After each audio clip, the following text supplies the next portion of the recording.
Moncoque. Panelas de alta performance certificadas com nota A pelo Inmetro e aprovadas pela Anvisa.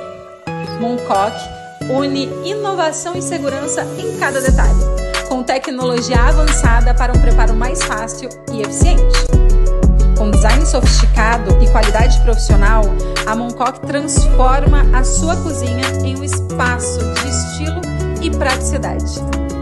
Aproveite agora mesmo 40% de desconto exclusivo usando o código PODMEN40.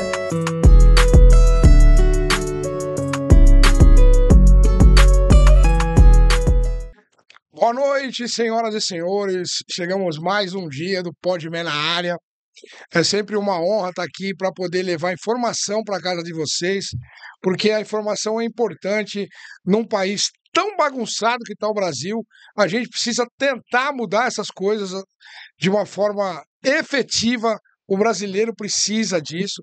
Então a gente vem trazer pessoas aqui que são injustiçadas, que são sacaneadas, e advogados, promotores, juízes, vai vir todo tipo de gente aqui. Nós temos várias novidades.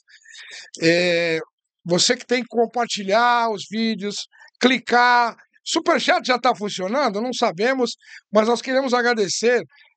Nós já estamos em 2 semanas com 1.580 inscritos no canal, um canal muito novo, né? Uma batalha. Agradecer também o Oráculo que está com a gente, agradecer a Alma que está com a gente, e ele, meu parceiro que me deu a oportunidade de estar comigo nessa nova empreitada, Alexandre Corrêa. Boa noite. Boa noite, obrigado, Pia. Vamos lá. Boa noite a todo mundo, muito bem-vindos hoje novamente ao Podman na área. Tentamos estar pontualmente sempre às 21 horas. Agradecer o Niltinho por esse estúdio maravilhoso, acolhedor. Agradecer o Oráculo, o Cauê, que é a alma do negócio. E é o seguinte, antes de mais nada, você que se inscreveu, muito obrigado. Continue nos prestigiando, nos indique. Para que vocês entendam a sequência do que está obedecendo o podcast, nós começamos com a doutora Eliana Passarelli, uma extrema autoridade. Passamos por o doutor Otacílio, que é a pessoa responsável pela defesa de Marco Herédia do caso Maria da Penha. E passamos agora por um advogado que ele é multifacetado, o doutor João Augusto Marguerita, que já dou boas-vindas para ele. Por quê? Porque o doutor João Augusto ele foi policial civil, é professor universitário, membro da OAB e advogado criminalista. Então vocês entendam essa sequência do Podman, para que isso tudo, o Podman, ele foi um podcast criado para ter uma história, que chama em inglês storytelling. Cada convidado, ele tem uma referência com o anterior, tá bom? Então, muito prazer, doutor João Augusto Marguerita, muito bem-vindo aqui conosco. Muito obrigado, Alexandre, muito obrigado, Tobia, muito obrigado a toda essa produção maravilhosa. Me sinto muito honrado, tá? Pelo convite, né? Muito satisfatório estar aqui, podendo colaborar um pouco, trazendo um conteúdo informacional, né? Robusto. Os 2 primeiros convidados super de peso, doutora Eliana Passarelli, uma referência no Ministério Público do Estado de São Paulo, procuradora de Justiça, casos, né, de grande vultosidade. Falar do doutor Otacílio, né, nem preciso, um bravo. Assisti os 2 programas iniciais, completos, tanto da doutora Eliana quanto do doutor Otacílio. Fiquei estarrecido com muitas informações que foram descortinadas ali do caso, né? De situações, inclusive, que o próprio advogado não tem acesso, Alexandre. Isso para a justiça. O buraco é muito mais embaixo, né, doutor? É muito mais embaixo. Eu fiquei estarrecido, obviamente, por não ter acesso, né, direto, profundamente aos autos. Então, assim, para vocês que estão assistindo aí, um advogado criminalista ser ceifado do seu direito de acessar os autos é inadmissível, né? São situações estarrecedoras e que não podem acontecer de forma alguma, e aí começam a se perguntar, começam a surgir vários porquês, né? Quais seriam tais interesses, né, de se bloquear esses acessos? O seu convite, doutor, ele veio mais ou menos, né, como a gente disse, né, ele veio para emendar os convidados, porque como o senhor é policial civil, o senhor vai abaixar um pouco o tom, sair um pouco do juridiquês e trazer mais para quê? Para o grande público entender, doutor. É isso que eu peço a sua gentileza. O senhor pôr ao grande público para que todos entendam, porque o doutor Otacílio foi muito técnico, porque ele tinha que ser técnico. Sim. Ele não tem plano B, né? O caso caso dele talvez seja a coisa mais complexa da face da Terra. Eu não queria ser o doutor Otacílio, mas eu peço que o senhor traga um pouco mais para o grande público entender o que é que está acontecendo diante das perguntas expostas, tá bom? Tobias, tá com você, querido. Porque é o seguinte, eu te conheço já há um tempinho na polícia, né? E aí você ficou 10 anos de investigador. E aí a pergunta que não quer calar, você sabe muito bem que a gente ama as forças de segurança, ama a polícia, eu também sei que você ama, Muito. mas existe um trampolim aí da sua saída para a polícia. 11 de junho, na Avenida 11 de Junho. E o que acontece? Era um sonho. Como a maioria dos policiais, Alexandre, né, que tem isso no coração, carregam isso na veia, esse sentimento de fazer justiça, isso eu tenho comigo desde criança, ainda que não tão, né, modelado lá na época, mas era aquele negócio do sonho, né? Por quê? Porque eu tinha um sonho desde criança em ser policial civil e fui atrás disso, busquei isso. Fiquei 10 anos, 5 meses e 1 dia. Quanto, doutor? 10 10 anos, 5 meses e 1 dia. 5 meses e 1 dia, Tá. tá? Não vou aqui cuspir no prato que eu comi, eu devo muito à Polícia Civil do Estado de São Paulo. Lá conquistei grandes amigos, eu tive casos maravilhosos que eu pude entregar para a sociedade uma resposta efetiva, né, à criminalidade praticada. Enfim, acontece que, de 2021 para cá, começaram a surgir situações, né, em que eu me vi envolvido no combate à criminalidade e que desaguaram algumas, digamos assim, algumas situações, demandas procedimentais inadequadas, ok? E isso foi me saturando, foi me cansando juridicamente, porque eu tive que contratar advogado, inclusive, para combater, né, essas situações, esdrúxulas até, tá? Uma delas, graças a Deus, o próprio Ministério Público, eu vou descortinar aqui, eu vou explicar para o pessoal que está em casa o que aconteceu, para ficar mais claro, e aí vocês vão tirem as suas próprias, né, conclusões. Ocorre que não é fácil você ficar com uma bigorna no travesseiro todos os dias, né? Imaginando, esperando o que vai acontecer com a sua vida, com o seu futuro, porque o domínio do fato decisório, quem decide é um ser humano, né? O juiz é um ser humano, o promotor de justiça é um ser humano, o delegado de polícia é um ser humano, e cada um tem a sua percepção acerca do fato. Este indivíduo, então, tem que formar a sua convicção jurídica acerca daquilo e dar o seu posicionamento, ok? Então, 2021 para cá, por conta da primeira situação, se é que eu posso aqui... Pode falar o que o senhor quiser. Expliquei para o Tobias mais cedo, mas resumidamente, né, para não parecer enfadonho aqui. Uma abordagem, Alexandre, uma abordagem policial. Todos os dias os policiais abordam indivíduos na rua, certo? Por motivos diversos, certo, Tobias? Você é policial, você está na ativa, policial combativo, né? Existem razões, situações que motivam o nosso espírito de abordar. A tal da fundada suspeita. No caso específico, determinado dia, eu achei que seria abordado por indivíduos em 2 motocicletas. Então eram 2 indivíduos, certo? Não, melhor, 4 indivíduos em 2 motocicletas, cada motocicleta com 2. Eles adotaram uma postura, né, de olhar para trás, se viraram contra mim, diminuíram a velocidade, eu falei, eu vou ser abordado. Chegou a minha vez. Que rua que era, doutor? Onde o senhor estava? Ali foi na Vila Maria, Zona Norte, área do 19º DP. Tá bom, né, delegacia que eu trabalhei por anos, inclusive, era um dia de folga, nem estava em atividade. Fui me antecipei. Falei, eu não vou ser a bola da vez hoje. Me antecipei na abordagem, coloquei o distintivo para fora e consegui alcançar uma das motos. A outra sumiu, evaporou. Virou fumaça, Tobias, virou fumaça. Realizei essa abordagem e eu, muito bem equipado, muito bem preparado, consegui então colocá-los ali, dei os comandos, mas infelizmente eles não acataram esses comandos, Filma. né? Parede, mão na cabeça, aquele padrão policial, né? Sem agressividade alguma. Contudo, ao avançar o passo em minha direção, desrespeitando tais comandos, eu fui obrigado a usar um spray, né, de pimenta, que é um mecanismo que nós temos para não usar de força letal e nem de força física, para combater uma agressão daquele momento, né, iminente que poderia acontecer e ali você perdeu o controle da situação. Ocorreu a abordagem, foi feita ali as consultas nos sistemas policiais de praxe, ok? E foram liberados. Para minha surpresa, posteriormente, me chega lá uma notificação da corregedoria, Casa Censora, tá? Que enaltecendo, inclusive, a atual diretora lá, uma pessoa muito, muito capaz, que eu tinha que prestar ali esclarecimentos acerca dos fatos e gerou um inquérito policial. Não começou nem com apuração preliminar, viu, Tobias? Nem sindicância, foi direto para inquérito. Por quê? Foi direto para inquérito na Delegacia de Crimes Funcionais? Porque houve representação criminal por ter sido uma suposta lesão corporal.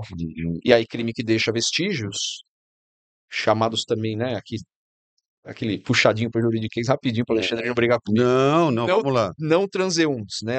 Então, crimes que deixam vestígios é obrigatório o quê, Tobias? O exame de corpo de delito. O Código de Processo Penal especifica que isso é obrigatório. E lá deu uma lesão da mais leve possível, que é a chamada rubefação. O que é a rubefação? É uma vermelhidão, uma espécie de alergia superficial de pele, uma vermelhidão apenas. O que contrariou de forma profunda as alegações da suposta vítima da agressão, que falou que eu usei a parede como se fosse um ralador de queijo. Olha só onde chegamos. O cara falou que eu usei a parede como se fosse um ralador de queijo. Aí o promotor lúcido, à época, entendeu que seria temerária uma ação penal e propôs, então, o arquivamento pelas versões conflitantes dos dois indivíduos que eu abordei, porque um falou que eu estava com distintivo, o outro falou que eu estava sem o distintivo, um falou que eu estava com capacete, o outro falou que eu estava sem capacete, o outro falou que eu apontei arma, o outro falou que eu não apontei. Então foi uma salada. E aí, pela lucidez, né, do promotor à época, isso representou pelo arquivamento. Em cima dessa situação que o querido advogado João Marguerita, no caso, ele, por conta dessas injustiças, ele resolveu sair da Polícia Civil e ele resolveu brigar pelos policiais civis. E o que ele fez? Ele está criando agora, junto com os sócios dele, já criou o IDPC, Instituto de Defesa do Policial Civil. E aí, o que significa o IDPC? Depois a gente vai entrar nos assuntos pertinentes a outras situações que ocorreram no seu caminho. Tobias, basicamente, o IDPC foi criado para defender os interesses, né, do policial civil, dar voz ativa em prol dos policiais civis, criando um ecossistema hermeticamente fechado aos policiais civis, que necessitam de um amparo jurídico mais amplo para que tenha uma atuação um pouco mais tranquila, digamos assim, com relação ao seu dia a dia, tá? Porque o que acontece? Você vai numa delegacia de polícia, a gente sabe que o aparato está defasado. A quantidade de policiais, saem mais policiais do que entram. Isso é fato. Então, assim, todo policial, se um dia não foi, fatalmente irá comparecer à corregedoria para prestar esclarecimentos acerca do que quer que seja. E quando isso acontece, eu já passei por isso, eu não vou falar que não foi mais de uma, duas, cinco. Quando começou, olha só, em 2014, Alexandre, começaram as audiências de custódia aqui em São Paulo. O TJ de São Paulo foi quem iniciou, tá, com esse juiz das garantias, chamado juiz das garantias, em que o preso... Que não é o prevento. Que não é o juiz prevento. Não é o juiz prevento. Tá. E isso é importantíssimo aqui falar isso para vocês. Tá, doutor, explica isso pra gente. Ocorre que, estatisticamente, em varas únicas, por exemplo, do Brasil afora, em municípios menores, Uhum. né, que existe uma vara ali que trata de todas as demandas, vara de família e sucessões, Uhum. vara civil, vara criminal, enfim, um juiz que cuida de tudo. E o juiz que tem acesso ao flagrante e é o mesmo juiz que julga o caso, a chance de uma condenação é extremamente maior do que o juiz que não teve contato com o flagrante. A chance de um juiz que não teve contato diretamente com o flagrante, ok? Ter uma decisão de absolvição ou desclassificação, ou até mesmo uma rejeição de denúncia, ela é bem maior do que o juiz que cuida de tudo, desde o flagrante e que vai ser o mesmo juiz que vai atuar na causa. Tá? Então, assim, isso veio de fato para trazer uma maior segurança de fato ao acusado. Isso foi uma grande vitória aí que a justiça, né, que o direito trouxe, Uhum. né, principalmente lá tem uma situação que o Ministério Público, isso daí foi momentaneamente o ministro lá, o Fux, à época, ele não permitiu que o próprio Ministério Público arquivasse o inquérito policial, porque aí teria o domínio total do fato. Seria o titular da ação penal pública incondicionada, ou seja, ele que tem o poder acusatório de ofertar denúncia e teria esse Uhum. poder também de arquivar. Contudo, isso ainda não está acontecendo, porque quem arquiva é o juiz, através de uma manifestação que é feita pelo promotor de justiça. Não é o promotor que arquiva. Ele opina pelo arquivamento e só quem arquiva é o juiz. Uhum. Tá? Então, assim, isso veio para, de fato, trazer um pouco mais de segurança jurídica aos acusados. Esse juiz das garantias. Vale salientar, né, que eu tô na polícia há 35 anos, então realmente a gente vem falando sobre isso. Os policiais, eles não têm muito amparo legal, não tem quem os proteja. Não. Eu sempre falo, né, e vou sempre repetir, que todo policial é um anjo. Todo policial merecia uma medalha, merecia os méritos, merecia ser valorizado, merecia salários melhores e estrutura melhor até para proteger a sociedade, né, Alexandre? Deixa eu te falar uma coisa. Eu, nos meus áureos tempos financeiros, a gente fez uso de escolta. E eram policiais militares do choque, 2 da rota, 2 do choque, 2 da rota. E um deles teve uma situação, foi precisar da associação, a associação virou as costas. Eu gastei na época R$85 mil para defender esse homem, em legítima defesa. Tá? Eu gastei na época, em 2010, R$85 mil para defender esse cara. E olha que foi um amigo que me ajudou com isso. O que eu vejo pela experiência de que eu usei anos de escolta VIP feitas por PM? Porque foi uma opção que eu fiz, não por nada, pelo amor de Deus, tá? Mas foi uma opção que eu fiz. Eu percebo uma desproteção, o cidadão, esse policial completamente desprotegido, né? A gente percebe o policial civil, o policial militar completamente desprotegido, coisa que a gente não consegue enxergar no policial federal, né? A gente vê o policial federal, até a aparência desse policial federal é uma coisa que a gente morou no exterior, viu polícias no mundo inteiro, na Alemanha, na França, nos Estados Unidos. Você vê o policial federal brasileiro, ele está num outro estágio, né? Ele está muito, graças a Deus, ele está protegido. Mas o policial civil, o policial militar, não. Doutor, sendo objetivo, de tudo que o senhor viu na Polícia Civil, cita a maior injustiça que o senhor já viu. Nossa. A maior. A maior injustiça que eu já vi na Polícia Dentro da Polícia Civil. Qual que o senhor possa nos contar? Eu vou dizer uma que eu passei. Pode ser uma minha? Pode, doutor. Porque, assim, são tantas situações que nós ouvimos dos colegas, mas eu vou dar um exemplo que acontece todos os dias na Polícia Civil. Todos os dias? Todos os dias, sem exceção. Não é um exagero do senhor? Não é um exagero meu. Todos os dias, principalmente no maior departamento de polícia judiciária da América Latina. Maior departamento de polícia judiciária da América Latina, que é o DECAP. Tá? Existe uma discrição. É o maior da América Latina? Que é o loucura. Maior departamento. Salvo o melhor juízo, Alexandre, salvo o melhor juízo, são 93 delegacias de polícia em atividade. No papel, existem mais prédios do Tá. que, de fato, em atividade, sem Tá. contar as DDMs. Tá. São 9 DDMs. Aham. Delegacias de Defesa da Mulher, Delegacia de Defesa do Idoso, tá bom? Uhum. Isso eu tô falando do DECAP, que é o Uhum. Departamento de Polícia Judiciária Tá. da capital.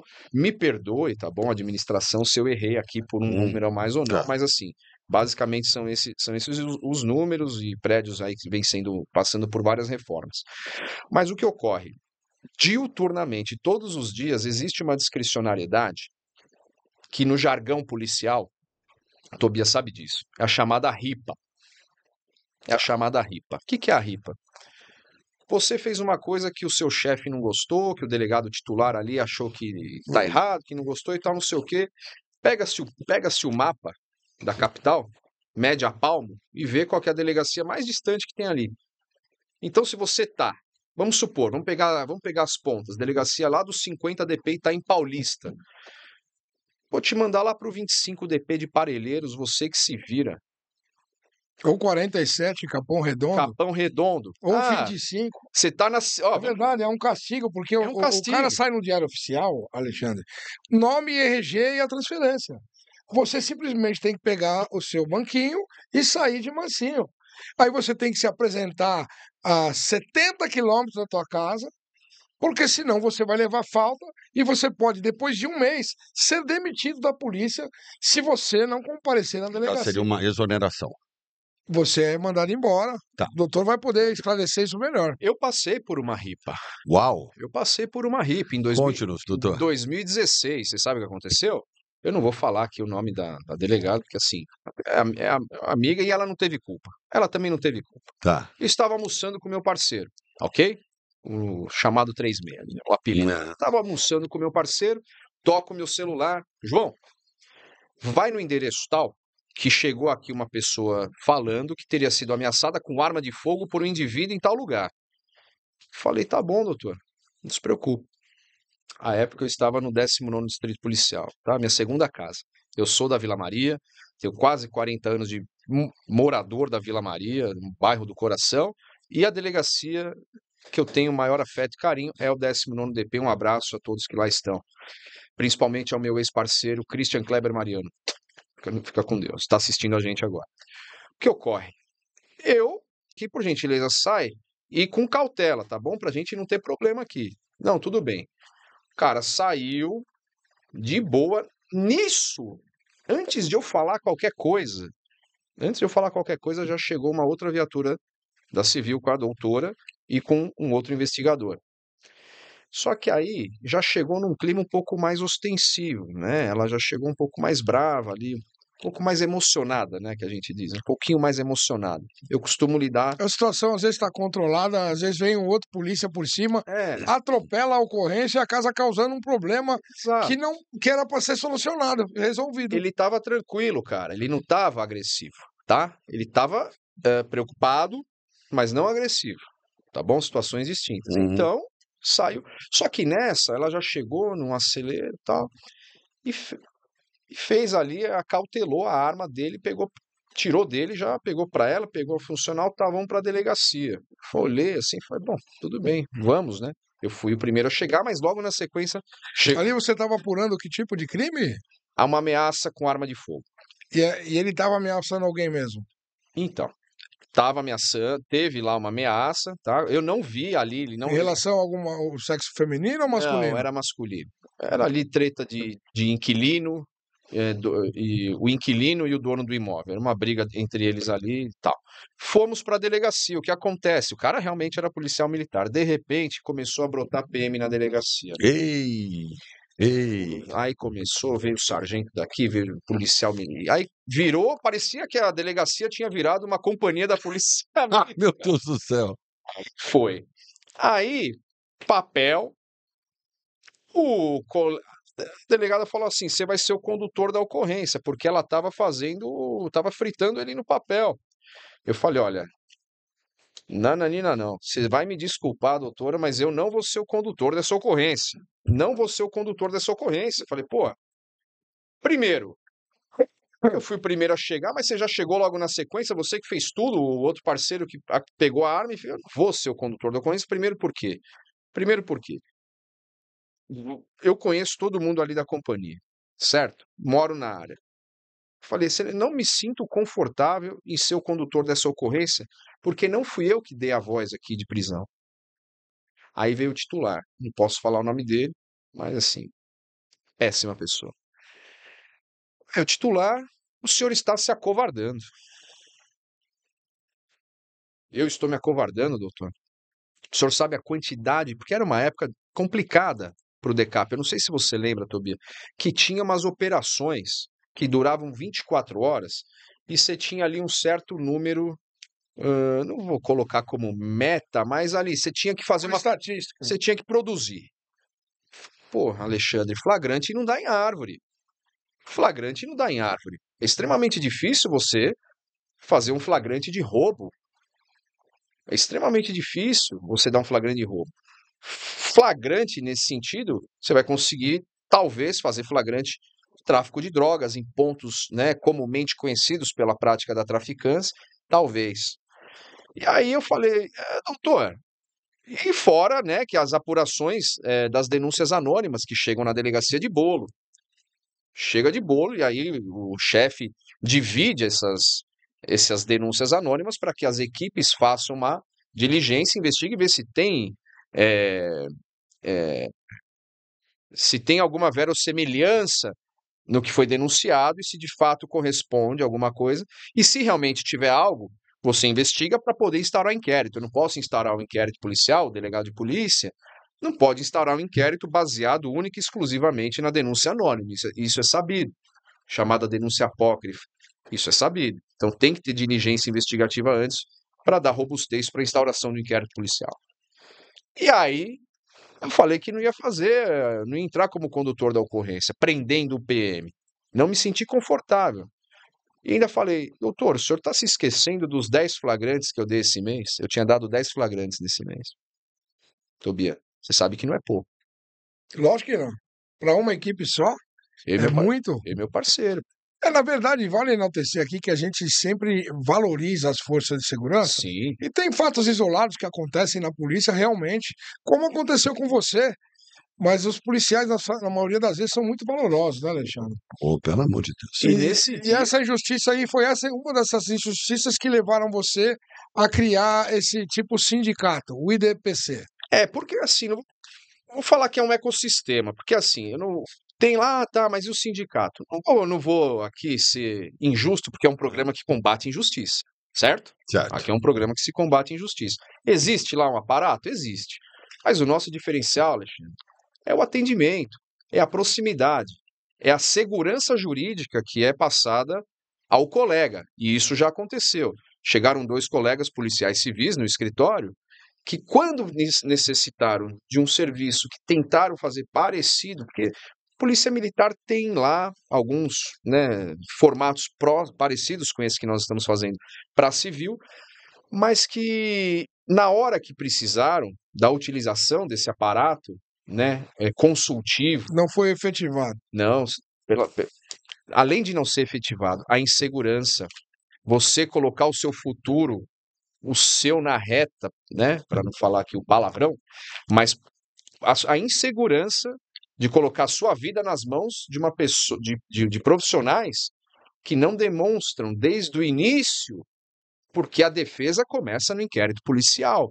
O poder que um delegado de polícia tem, o que ele coloca no papel no momento do flagrante, certo? É de um peso gigante. Gigantesco.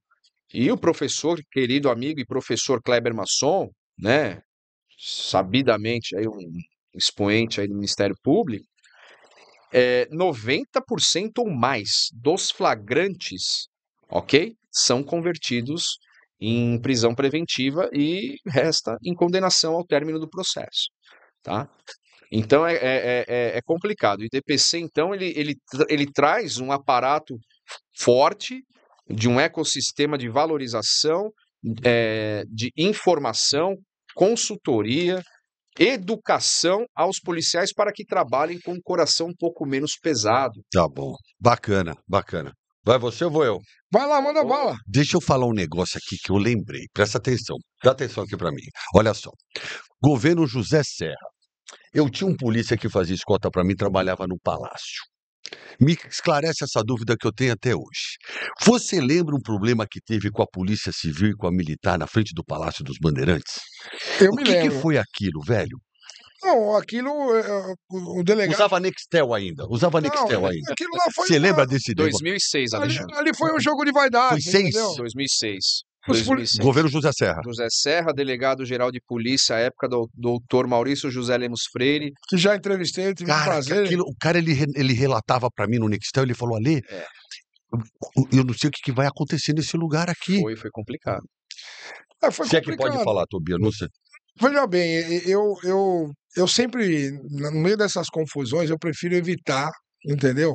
Porque hoje, com a experiência que a gente tem, Alexandre, a gente procura usar a sabedoria nas ocorrências, se antecipando Tá. para não causar problema para o policial. Mas me parece que foi os policiais civis queriam invadir ali e a polícia militar tinha que barrar a invasão deles. Tá. Por conta de aumento, de salário. Foi salário, E então. aí, me parece que o delegado-geral era para ter dado uma ordem, doutor Maurício, inclusive ele falou lá no Diário de Polícia sobre esse assunto, que Cara, ele que poderia ter loucura. tido... Porque, na verdade, Mas podia ter acabado mal aquele dia? é lógico que podia ter acabado Jura por mal. Deus? É lógico. Misericórdia. Hoje, Os ânimos estavam atualmente, aflorados. Misericórdia. vale salientar, você que está assistindo o Pode Bem na área, Não dá nem para lembrar. que graças a Deus, em 2024, a Polícia Civil e a Polícia Militar, hoje nós somos muito próximos, porque teve a proximidade com o Derrite, com o nosso doutor Nico, o doutor Arthur. Então, eles estão vendo a Polícia Civil de uma forma diferente. E isso é muito importante ser falado, né? Mas eu acho que a gente já falou o suficiente sobre polícia, né, Sim. Alexandre? Não. Eu E lembrei do caso. É Eu lembrei do importante caso. falar isso, né? Eu lembrei desse caso, me viu na memória agora que a gente usava a Nextel para falar com a escolta e era o dia que ele estava na polícia, ele trabalhava num palácio, ele era antigo do palácio. Eu entrei na polícia por causa do Nico. Então, o doutor Nico hoje é um ícone da polícia, que ele realmente ele faz a diferença, ele é fantástico. procura, ele busca ajudar os policiais. Eu Ele entrei na tenta. polícia. Não é tão simples assim. Não.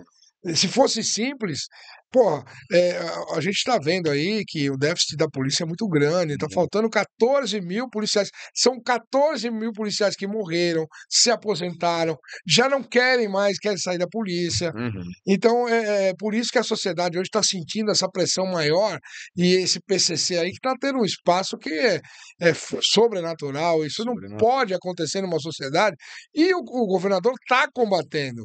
Eu, com o meu tempo de polícia, com os 35 anos, Alexandre, de verdade, eu nunca vi uma gestão que está investindo. A gente só pede aí para o nosso querido governador, nosso querido secretário,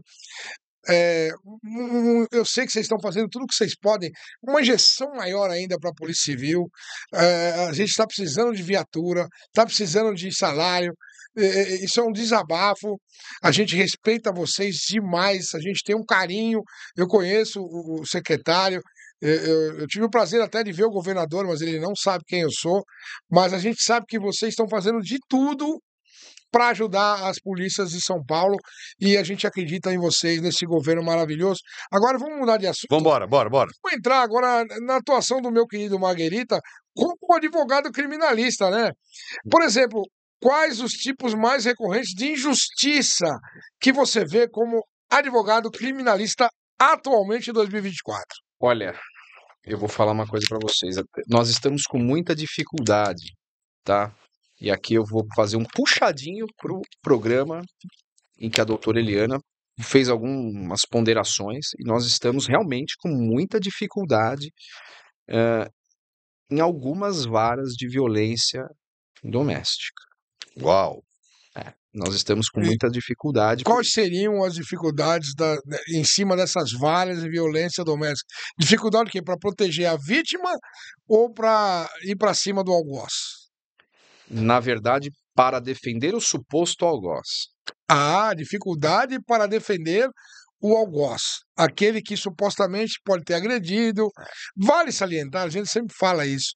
que, infelizmente, o feminicídio é muito grande no Brasil. É muito triste, mulheres morrendo todos os dias.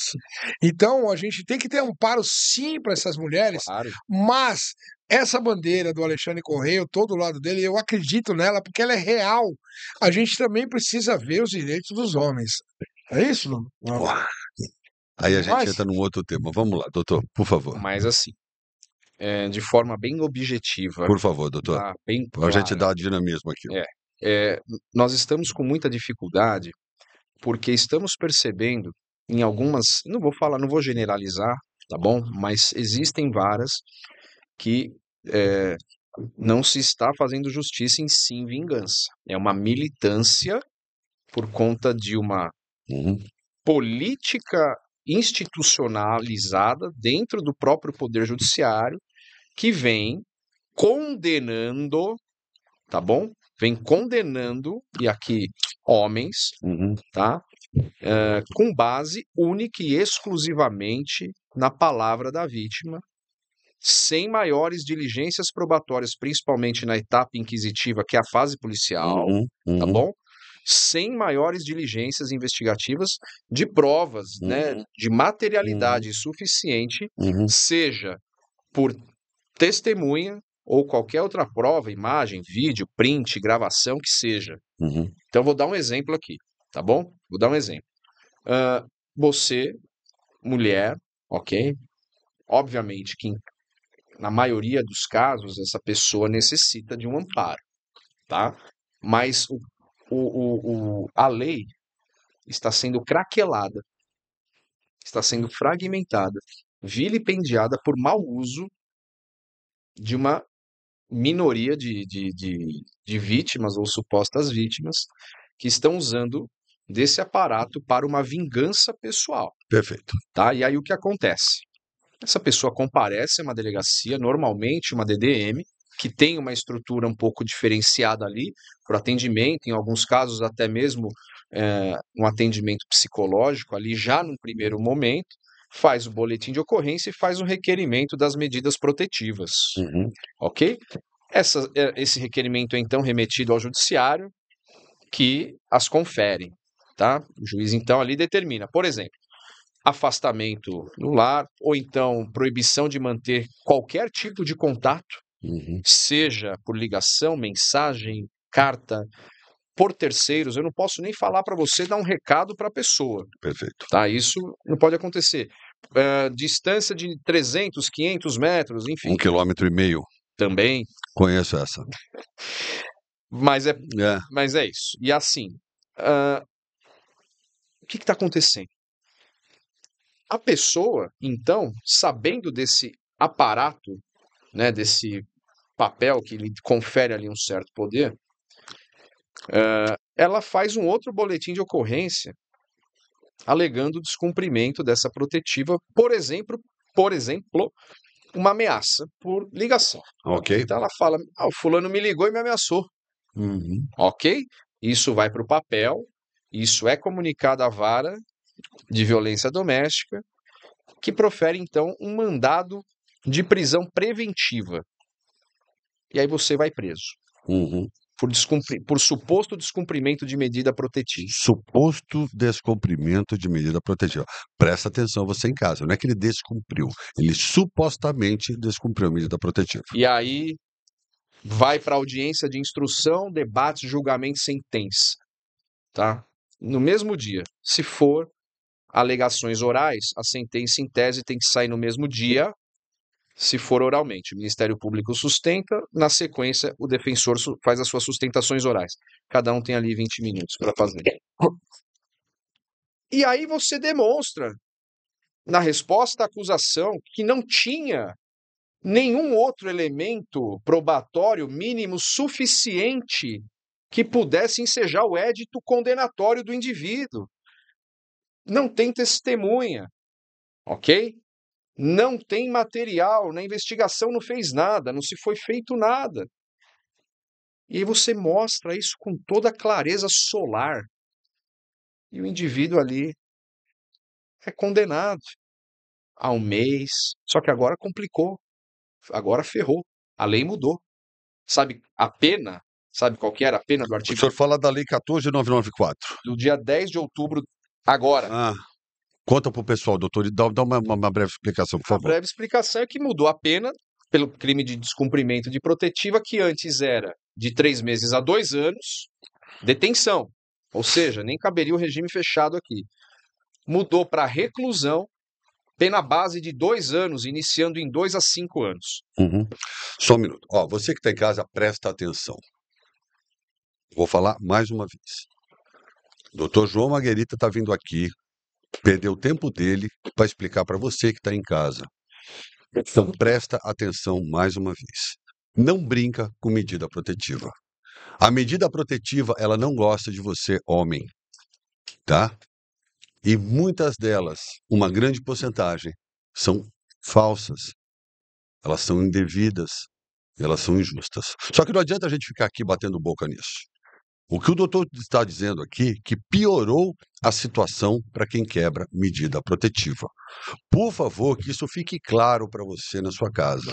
Então, se você tiver você foi desafiado, você foi destratado, e você vai pensar em pegar no telefone para tirar satisfação, você não ouse fazer isso, porque é a tua liberdade, meu amigo. A senhora que está assistindo e teu filho está com medida protetiva, aconselhe seu filho, calma, Leão, vai devagar. A lei não gosta dos homens. Ok? Vamos deixar isso bem claro mais uma vez. A lei não gosta dos homens. Por favor, doutor, pode continuar. Então, assim, é o que você falou, basicamente Não gosta. Ponto. Acabou. piorou, então há de se ter cautela, só que infelizmente existe uma situação, e aqui eu me dirijo aqui a vocês, mulheres, que nós não estamos aqui falando mal, tá bom? Da lei, que ela não tem que existir, se ela nasceu de uma situação irregular, isso não é o caso. As mulheres necessitam, sim, de todo o aparato, tá bom? Jurídico necessário, seja na delegacia, seja no noticiário, porque muitas, de fato, sofrem situações absurdas diuturnamente. Só que, infelizmente, algumas mulheres, elas estão vilipendiando, estão ultrajando essa lei, que nasceu, né, a duras penas, independentemente aí da proposta que foi feita lá pelo legislador no ano de 2006, que é uma lei de 2006, 11.340/06, e estão utilizando isso como uma ferramenta de revanche e vingança, sem uma necessidade atual momentânea para se socorrer disso. Existe uma situação, é bíblica. Vocês já ouviram falar da síndrome da mulher de Potifar? Não, doutor, por favor. Não. Lá no livro de Gênesis 39, tá bom? Potifar, então, capitão da guarda do faraó, prende José do Egito, filho de Jacó, por este ter supostamente assediado sua esposa. Uhum. Mas é sabido no livro de Gênesis que a mulher de Potifar, ao tentar seduzir José e este não aceitá-la, esta então o acusa falsamente e este vai para o cárcere, para os grilhões, e vai preso por uma mulher à época que se sentiu preterida. Então se deu o nome na criminologia moderna da síndrome da mulher de Potifar, que é super atual, que é esta acusação falsa, uma falsa comunicação de crime, Uhum. e que em situações mais graves pode virar uma denunciação caluniosa, que é um crime ainda mais grave, que é uma pena mais robusta, porque é sabido que uma mulher, um homem também, traído, ele até pode vir a perdoar, tá? Mas uma pessoa rejeitada, seja o homem ou uma mulher, mas aqui especificamente voltado ao caso da Lei Maria da Penha, uma mulher preterida, ela tende à vingança, ela tende a buscar vingança e uma revanche, entendeu? Então, isso fomenta um espírito afrontador, de busca por uma vingança, e a própria lei, infelizmente, está sendo a ferramenta utilizada para se realizar esse tipo de vingança. Tá bom. Legal. Vai lá, Tobias. A gente já está acompanhando isso, a gente está vendo que o crescimento em relação a isso é muito grande, né, doutor Marguerita? E é preocupante.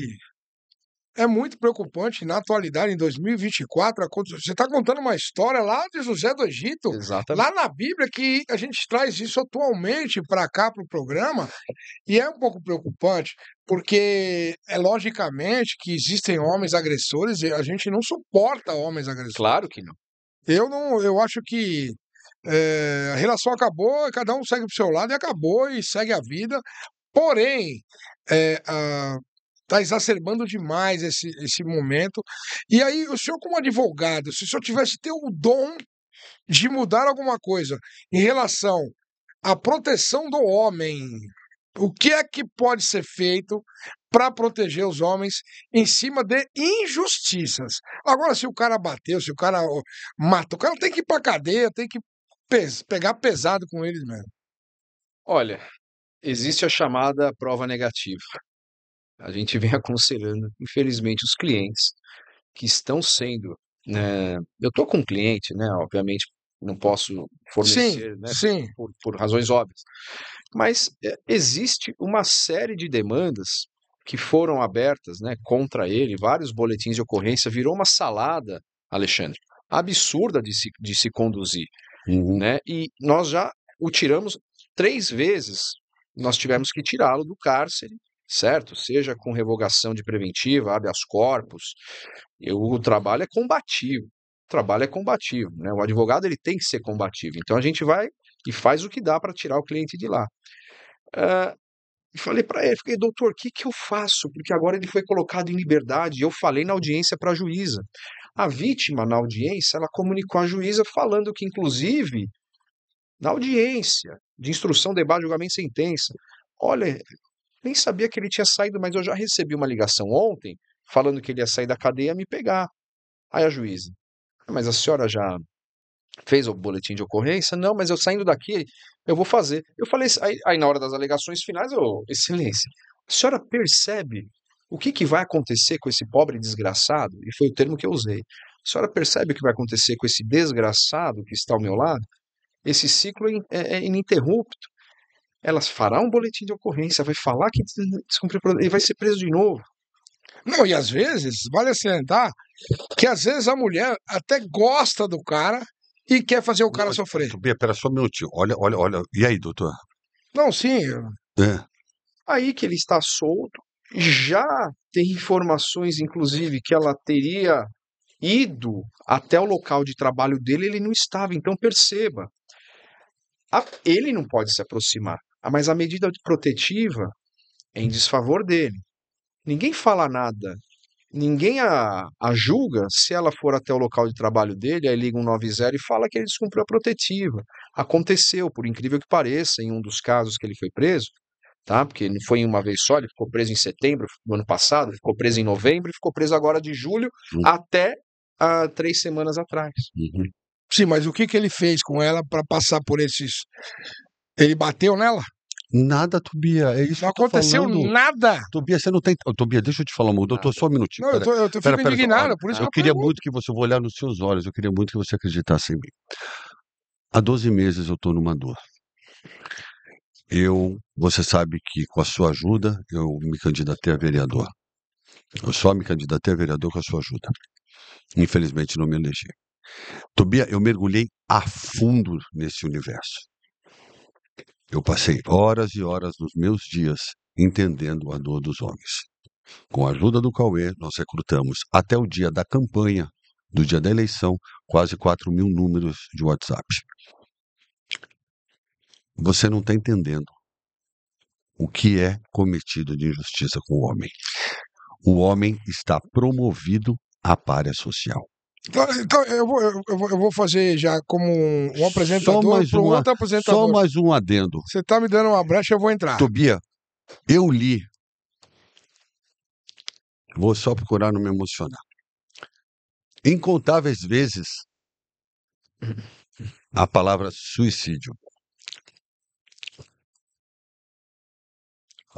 A minha assessora na época, a Cláudia, Foi um atendimento que eu fiz até de madrugada, que eu consegui acionar o irmão do cara, que foi buscar o cara dentro de casa, ele ia pular.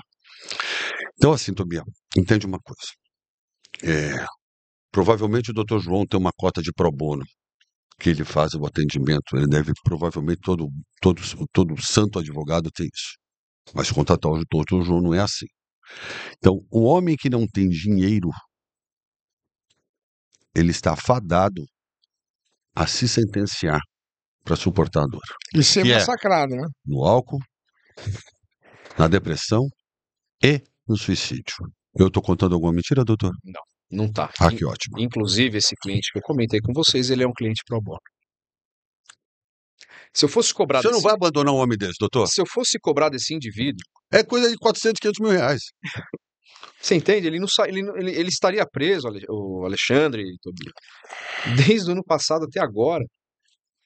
Fatalmente estaria Com preso. uma lunática do outro lado apontando uma árvore invisível para ele. E com o judiciário passando caneta. Tobias, entende uma coisa, de novo, a gente não precisa ficar aqui na retórica, eu pelo menos, não, a gente não é questão de ser contra a mulher.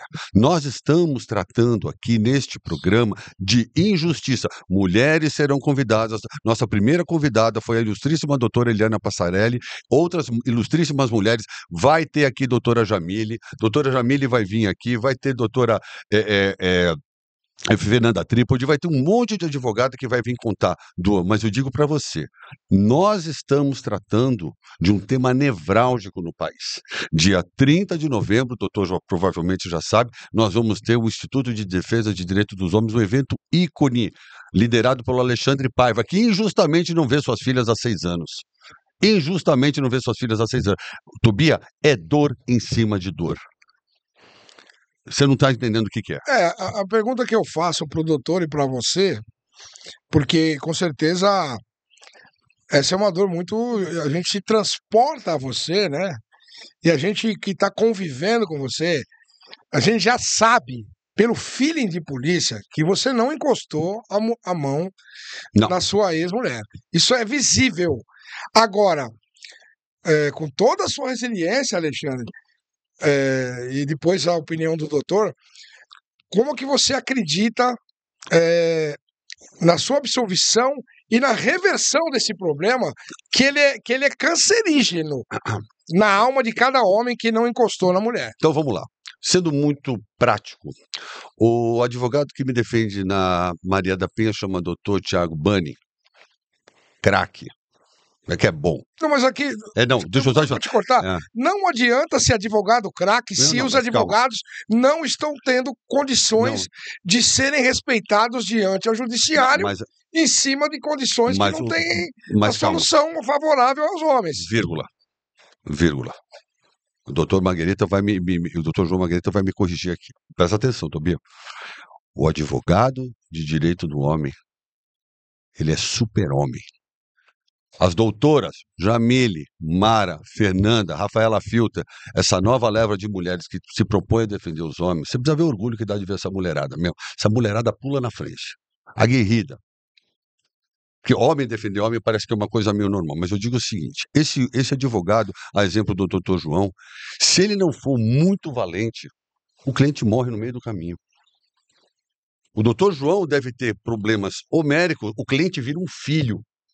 O cliente vira... Eu estou mentindo, doutor? O cliente vira um filho. Você vira um bebezinho na mão do advogado. Pelo amor de Deus, doutor. Pergunta boa pro doutor João. Hã? Tem uma pergunta. Quer ver? Conclui É isso que eu queria pontuar com você. O cliente, quando ele se propõe a defender um homem, dada essa injustiça, dado esse aparato contra o homem, o cara vira um bebê. Eu viro um bebê na mão da doutora Diva. Doutora, pelo amor de Deus. Ela, calma, Alexandre. Calma, Alexandre. E calma, Alexandre. É assim que funciona. É só a palavra calma na sua vida. É, né? Calma, meu irmão. Se acalma. Se acalma que vai dar um jeito. Transparecendo o que o Alexandre está falando, essa sensação, você como advogado, um cara especialista, estudioso, essa frustração, ela se dá por conta de quê? Por que que não estão respeitando os homens que não cometeram crime contra mulheres? Isso é uma pauta. Isso é uma pauta global, Tobias. Isso é uma pauta global. Né? Chamada de ideologia contra-majoritária em alguns casos, tá bom? Mas é uma pauta global, uma agenda de cumprimento de algumas determinações da ONU, agenda chamada 2030, que vem determinando uma série de situações que devem ser alcançadas pelos estados, obviamente que dentro de sua soberania cada um, e a maioria dos estados visam cumprir com essa agenda justamente para não sofrerem aí sanções internacionais, né? Então, isso vem sendo combatido assim. Obviamente que dentro não podemos generalizar de forma alguma, existem juízes maravilhosos, né? Não sei se vocês já ouviram falar, tem um espelho, gosto muito, né, dos ensinamentos que foram dados, é um juiz, ex-juiz, aliás, da Suprema Corte norte-americana, Antonin Scalia, que era o juiz que sabia que não era rei, né? Um juiz que sabia que não era rei, independentemente de suas convicções, idiosincrasias e convicções pessoais, ele julgava de acordo com a lei, com o que estava positivado no papel, e não supondo, fazendo interpretação extensiva com base em tentar entender o sentimento do legislador à época que a lei foi criada.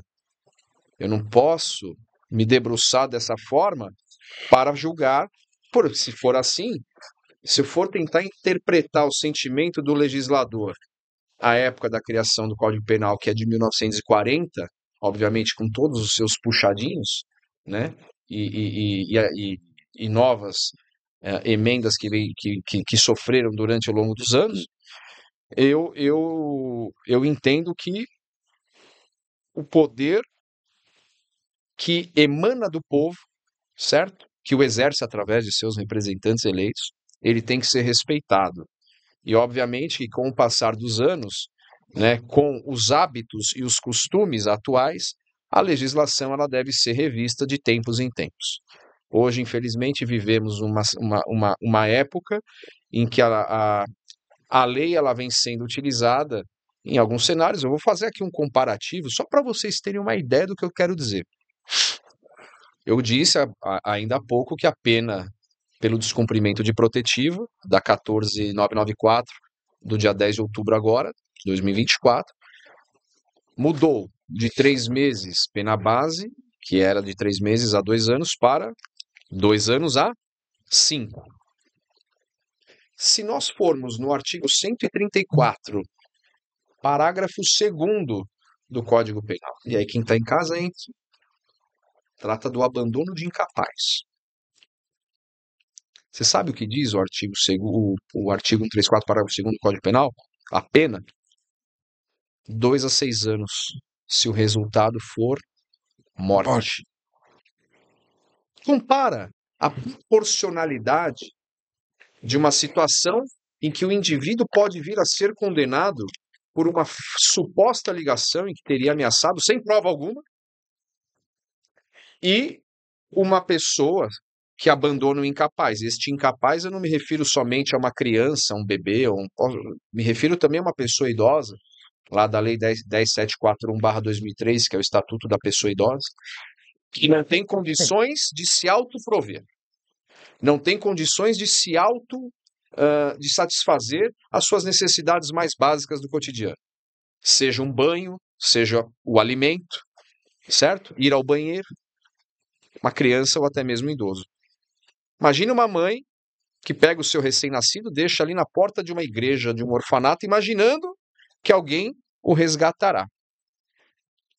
E ninguém o resgata, essa criança morre.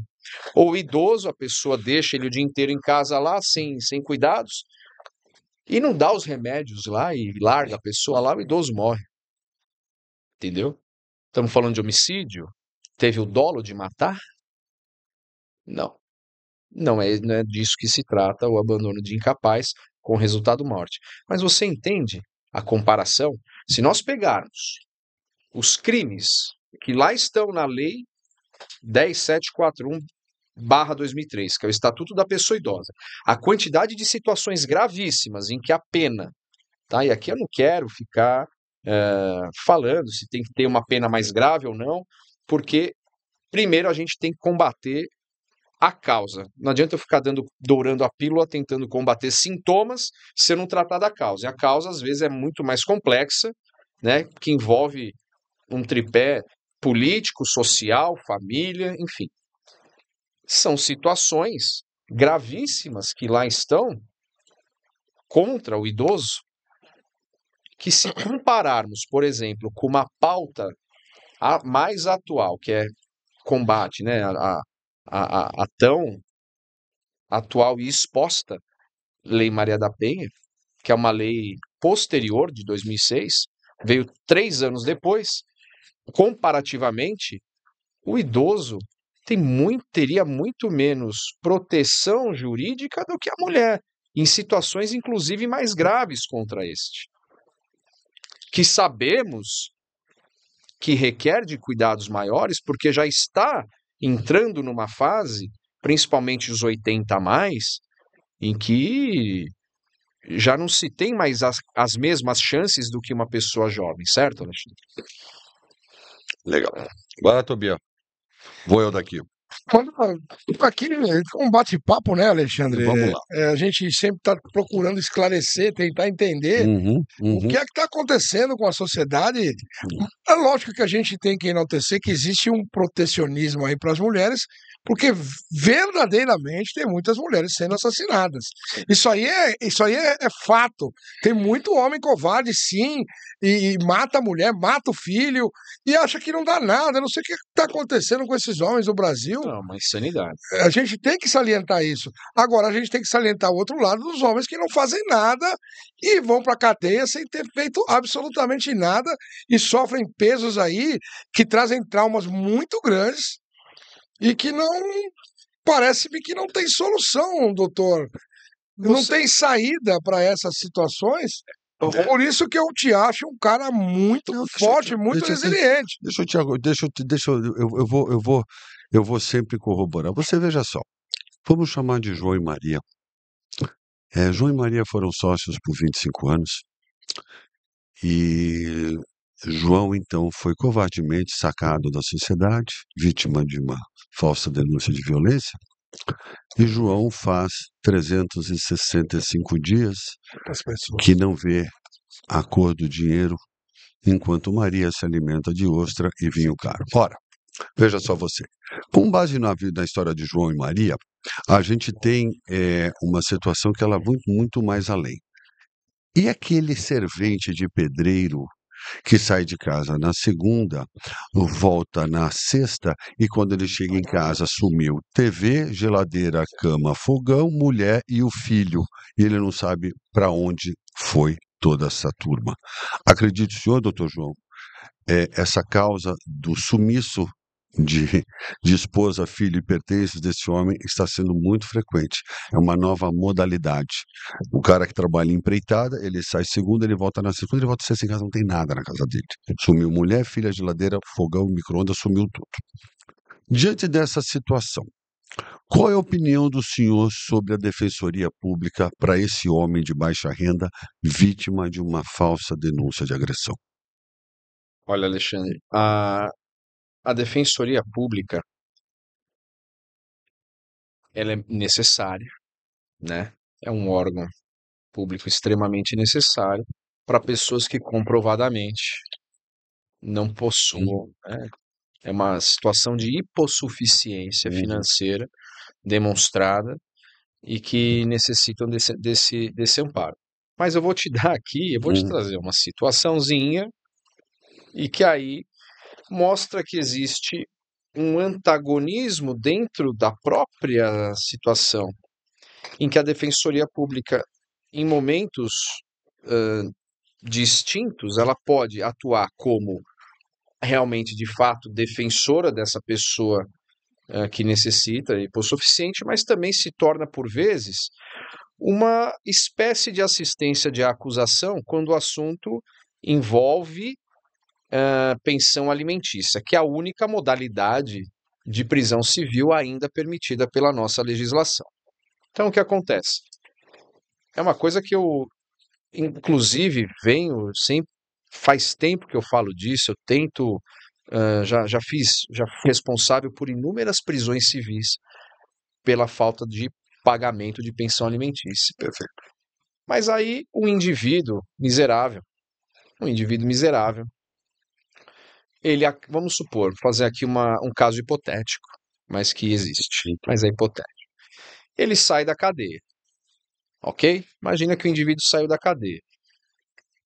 Então, eu entrei com um pedido, vou fazer um caso que ocorreu, apesar de não ter uma previsão legal, nem positivada, nem mesmo jurisprudência dos tribunais superiores, nem do STJ, nem do STF, pelo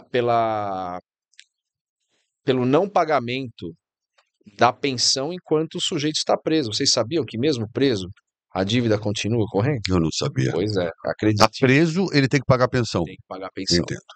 Tá legal. Ah, mudou isso, porque antigamente você puxava os 30 dias e não pagava, né? Então, esse caso, eu vou dar o exemplo do cliente que estava preso preventivamente, ok? Pelo suposto descumprimento da medida protetiva, e que ficou preso, então, nos meses ali de setembro, novembro, 23, ok? E nesses meses não foi paga a pensão. Não foi paga a pensão alimentícia. E eu demonstrei isso nos autos. Subi essa informação. Mas ele não pagou porque ele não tinha condições de pagar. Que ele estava preso. Ele estava preso e também não tinha condições de pagar. Não O que aconteceu com ele? A dívida persiste. Eu tive que entrar com uma ação revisional de alimentos, tá? Na vara de família e sucessões, em uma delas aí. Entrei com uma revisional de alimentos para esse cliente, que é do criminal, mas eu me comovi com a situação porque a Defensoria Pública, e aí agora resgatando o cenário da Defensoria, pedindo sua prisão civil pela falta do pagamento de pensão. Pedindo a prisão. Qual que é a efetividade desta prisão nesse caso, desse pobre miserável? De que vai adiantar essa prisão? Ora, poderia então tê-la cumprido, inclusive quando do seu cumprimento da preventiva, 30 dias, podendo chegar até 90 dias, mas normalmente sai, na maioria dos casos, um mandado de prisão, cumpra-se os 30 dias, não extingue a dívida, o que não pode ocorrer é uma nova prisão pela mesma dívida, ok? Então, pedi uma ação revisional, consegui diminuir de 35% para 15% essa pensão, que já era baixa, mas para um cara que não tem nada, um pouco é muito, correto? E, por sua vez, na ação de cumprimento de sentença, eu pedi que fosse suspensa, aguardando o processo até uma audiência de conciliação, entendeu? Que está para acontecer.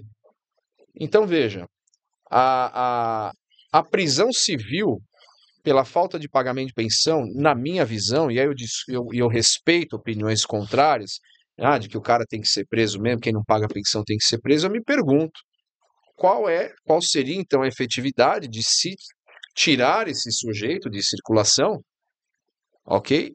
Impedindo inclusive o acesso à continuidade do seu labor. Existem canalhas que não pagam 200, 300 reais por mês que seja, e que não está nem aí? Existe. Mas, de fato, aquela pessoa que se encontra numa situação de vulnerabilidade financeira, né, ser ceifado dos seus direitos, inclusive de visitação, etc. e tal, tem um caso aqui que eu vou, se der tempo ainda, eu vou contar para vocês, uma injustiça absurda que aconteceu, que inclusive culminou no despertar do meu desejo de sair da polícia, foi uma das causas. E esse cara, como é que ele faz? Como é que ele sobrevive? Ele não consegue pagar. Entendeu? E aí vai ser preso. Aí beleza, vai pra cadeia, fica 30 dias, sai, não paga. Um mês que ele não paga, ela já pode entrar com um novo pedido pelo não pagamento. Aí se pede um novo mandado de prisão. E fica nesse vai e vem. Conheci indivíduos que já foram presos mais de 3, 4 vezes por não pagamento de pensão. Aí eles ficam cumprindo 30 dias, aí prende de novo. Aí cumpre 30 dias, prende de novo. E assim vai. E assim vai. Ele não pode ser preso pela mesma dívida. Mas dívidas futuras que sobrevenham, aí pode ser gerado uma nova solicitação, um novo pedido de prisão. Então, doutor, no caso aí, o senhor está criando essa ferramenta para ajudar os policiais e acho que tem que ir no embalo aí e criar ferramentas para ajudar os homens injustiçados também, né? Não é uma das Eu acho situações. que porque tem policiais também somos homens e também somos injustiçados em relação a mulheres, entendeu? Por exemplo, policial que anda armado. Então, o policial que é fudido, desculpa eu falar aí, então, Cara, ele já perdeu já. perdeu. Porque A uma mulher fala frase, assim, ó, o polícia me bateu. Ele tá fudido. Cadê o amparo do polícia? tem uma frase, Tobias, Alexandre, você sabe, o Tobias Você que é sabe. um cara comum. O Alexandre é um cara normal, um cara É, empresário, trabalhando no business 25 anos. Ok. O que aconteceu com o Alexandre, você imagina se acontece com o Tobias. Eu tava respirando de canudinho. perpétuo e mais um dia. Não, eu ia ser exonerado da polícia, sem ter feito absolutamente nada, e estaria preso, e estaria morto. Aí é só Jesus Cristo na causa, porque, Tem meu amigo, uma, vamos analisar, cara, né? tem uma frase, Tem que defender os polícias, defender os homens da sociedade, essa é a real. o Tobias sabe essa frase. Tem uma frase que é assim: o policial certo, ele está errado.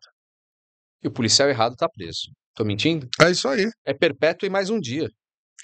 Essa situação que você falou, vou fazer aqui um puxadinho, questão de armamento. 2021, eu vou aqui fazer dar um exemplo. Vamos supor, Briefing rápido, porque já tá quase acabando. rápido, 5. Não, nós temos 10 minutos ainda, mas o dinamismo aqui, que é a sabedoria do programa. Então vamos lá. Imagine só, Tobias, você e eu somos amigos, você tem um filho, ok? Somos Certo. amigos, você tem um filho. Você está separado da sua ex e essa ex já tem um atual, ok?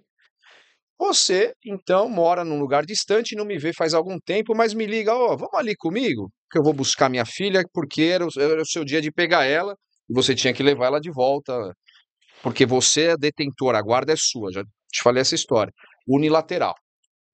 Alexandre, aqui já tem um asterisco grande aqui. Que homem tem a guarda unilateral do filho? Difícil, aqui a gente já entende algumas coisas erradas ali com a pessoa, né? O que aconteceu?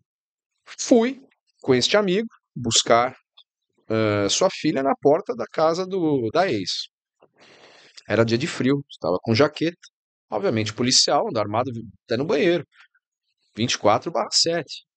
Mas eu estava com uma jaqueta grande, 24/7. A jaqueta que eu tava no dia, se eu tivesse com uma submetralhadora cruzada dentro da jaqueta, ninguém ia saber, que era uma jaqueta robusta, grande. Mas eu só fui te acompanhar. Eu só fui te acompanhar. E se você estiver assistindo, meu grande amigo, você sabe, né, o que aconteceu. Passou, pegamos a criança, tá, entramos no carro e fomos embora. Um mês depois, corregedoria. Boletim de ocorrência de ameaça com representação criminal no plantão do DOP da corregedoria por ameaça exercida com arma de fogo que supostamente eu teria sido o autor. Ah, não. É, Não, isso a mulher sabia que você era polícia? sabia. A ex dele sabia. Ah, Mas você ela sabe se sentiu constrangida com a sua presença. negativo. Não se sentiu constrangida porcaria nenhuma. Você sabe o que aconteceu? Existe um processo ainda em aberto pela regularização da guarda desta criança, em que esta pessoa entrou com uma revisão de guarda pedindo que não fosse mais unilateral do pai, fosse sim compartilhada, que é a regra hoje. A regra é que a guarda é compartilhada. E esse processo, então, em vista das 8 negativas do Ministério Público das tutelas de urgência que foram solicitadas pela ex, todas indeferidas pelo Ministério Público, por entender ali uma chicana, acharam por maravilhosamente bem pegar uma situação, criar uma narrativa em que o policial teria acompanhado o pai da criança na retirada dela para contaminar o processo que tramita na vara da família. Meu Deus, mas que gênio, é? Criaram uma história para pesar mais pro cara ainda. E Né? esse boletim foi ancorado lá, Alexandre. Posso nem andar com Eu você. passei Né? por isso. Esse boletim eu respondi. Eu vou ser preso. 2 anos, tá? 2 anos com a bigorna no travesseiro. Esse boletim de ocorrência da corregedoria foi ancorado. Doutor, mas que B.O. E não foi pouco. Aconteceu contigo, na tua vida. É com ele. Comigo, tá? Comigo aconteceu. Tô falando pra vocês, aconteceu comigo. Como é que se solucionou isso? Vai ouvindo. Olha o que aconteceu. Olha a insanidade do que aconteceu. Eu fiquei estarrecido. Eu fiquei 1 semana sem dormir, Alexandre. De raiva, de nervoso. O ódio transbordava em mim. Ali eu tava fora, tava fora de mim. Como é que eu vou lidar com isso? Aos poucos eu fui retomando a consciência, contratei o advogado e falei, vamos batalhar aqui, porque eu sei o que vai acontecer aqui. Já tinha uma noção do que poderia acontecer. Foi então ofertado a barganha penal. Não sei se vocês sabem a chamada justiça negociada. O Ministério Público, ele me propôs um acordo lá da lei 9.099. Existem alguns dispositivos que permitem que o promotor de justiça negocie com o acusado, Tá bom. para que este não sofra as dores do processo. Transação penal é uma delas e a outra é a suspensão condicional do processo. Uma lá no artigo 76 e a outra no 89 do GCRI. Eu falei o quê? Eu não fiz nada. E sabe o mais interessante disso tudo? É que eles ancoraram uma imagem no processo, querendo fazer crer. Qual que é a cor dessa gravata, Tobia? Rosa, né? Rosa. Pink, né? Tá. Pinkzinho. Beleza?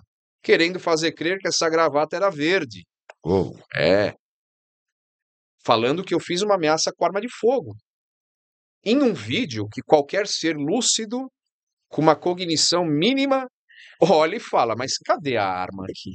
Eu estava com as mãos ao lado do corpo, parada, simplesmente assim. E eu falei, eu não vou aceitar. Arrisquei. Coloquei todas as fichas na tentativa de demonstrar minha verdade. Pedi para o advogado subir, então, uma peça, falando ao promotor que nós não tínhamos interesse em negociar absolutamente nada. E aí arrisquei enfrentar a instrução processual e um juiz iluminado, após tudo que foi demonstrado, principalmente pela imagem, eu falei para ele, excelência, posso ficar aqui o dia inteiro me defendendo, mas uma imagem vale mais do que 1000 palavras. Correto, Tobi? Sim. Então este ser me absolveu. Pasme, o Ministério Público não recorreu da sentença. A assistência de acusação recorreu, tentando ainda com que essa decisão de absolvição fosse revertida no Tribunal de Justiça, na segunda instância. A Procuradora de Justiça, então, também entendeu que não tinha nada, e os desembargadores não. No GCRIM não se fala em desembargadores, fala-se em turma recursal, e aí os 3 juízes da turma recursal entenderam, por votação unânime, que eu não tinha feito absolutamente nada. E aí transitou em julgado e eu fui absolvido.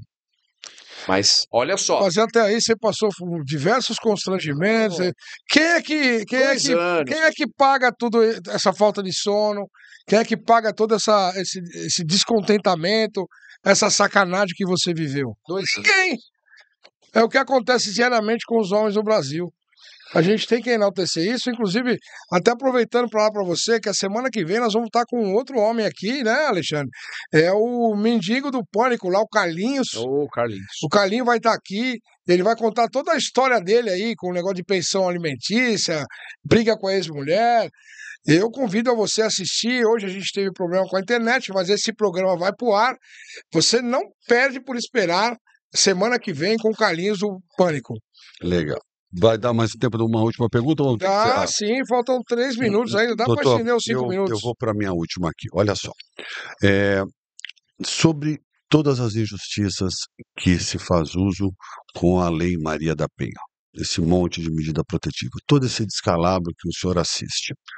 Se o senhor falasse assim, você tem um ponto para mudar, você tem um tiro para dar, e esse tiro fosse certeiro para mudar essa trajetória de injustiça, aonde o senhor atiraria?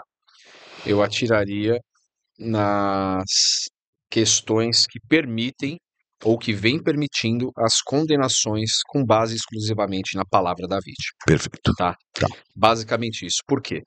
A jurisprudência pacífica do Superior Tribunal de Justiça, Alexandre, já entendeu que, no estándar probatório, a palavra da vítima de violência doméstica, ela teria uma relevância. Da suposta vítima.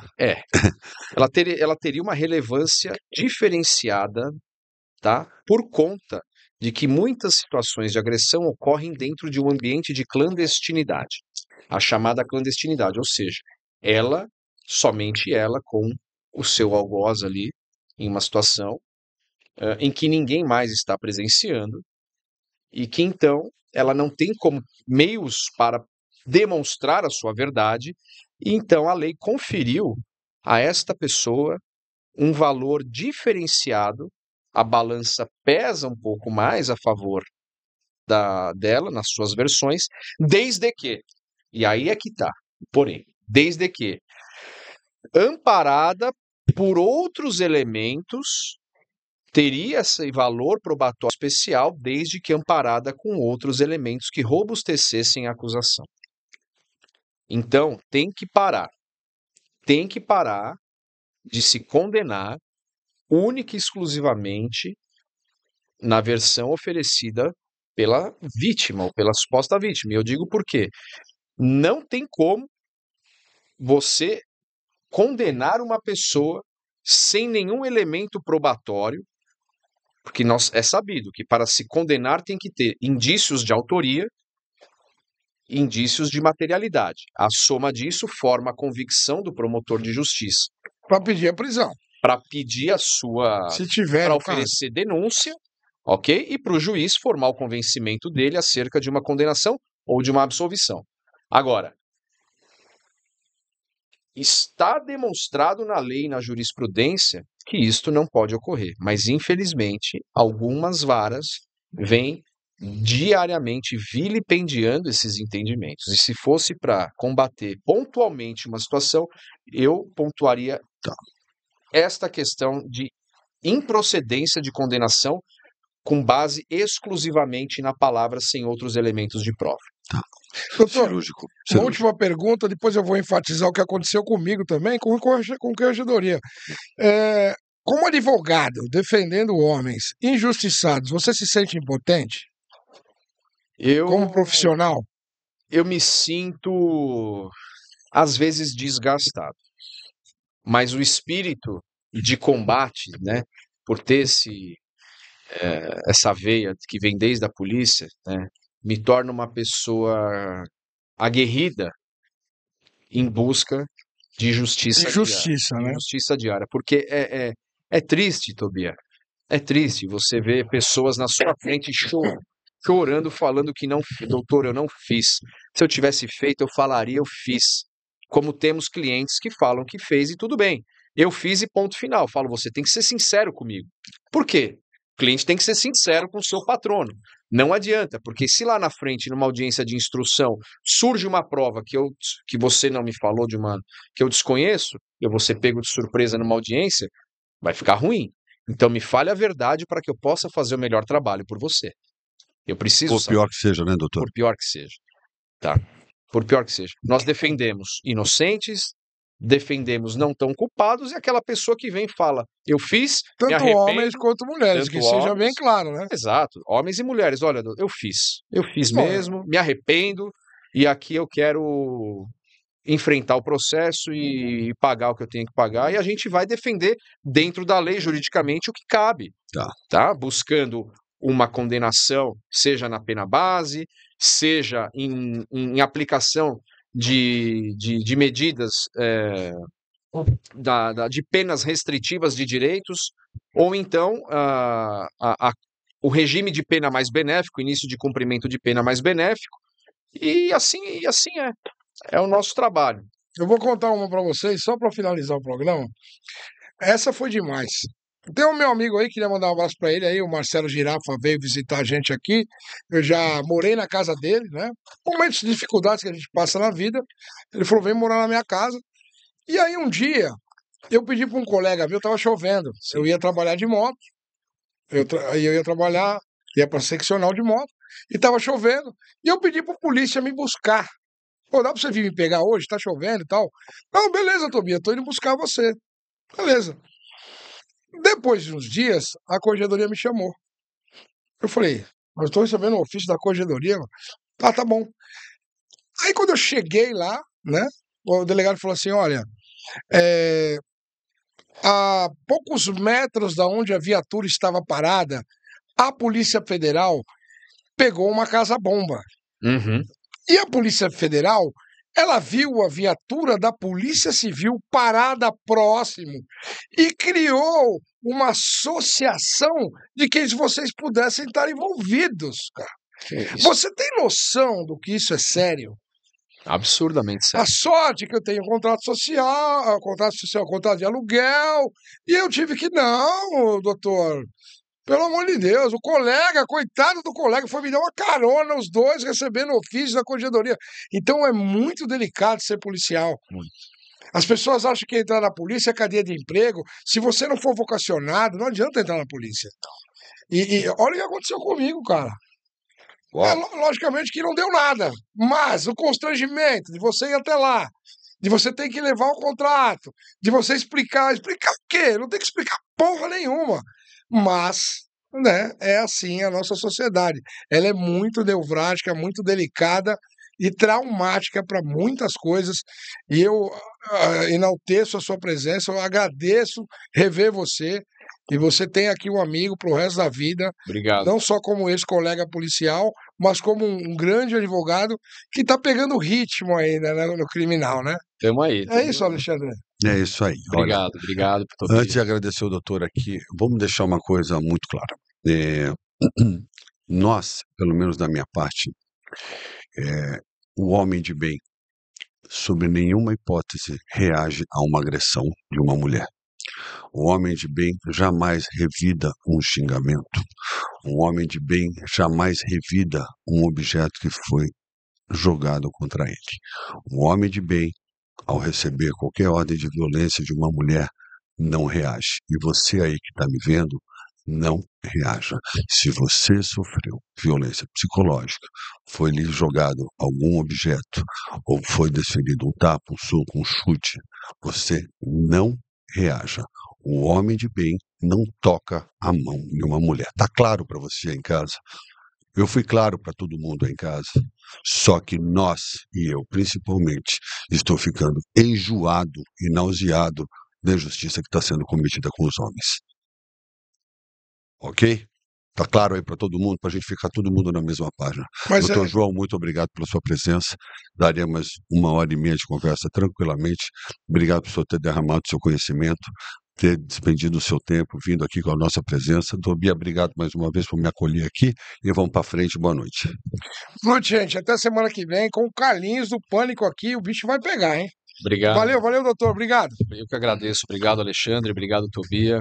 Os espectadores aí de casa, boa noite. Fique com Deus. Valeu. Boa. Obrigado. Boa. Só uma coisa que não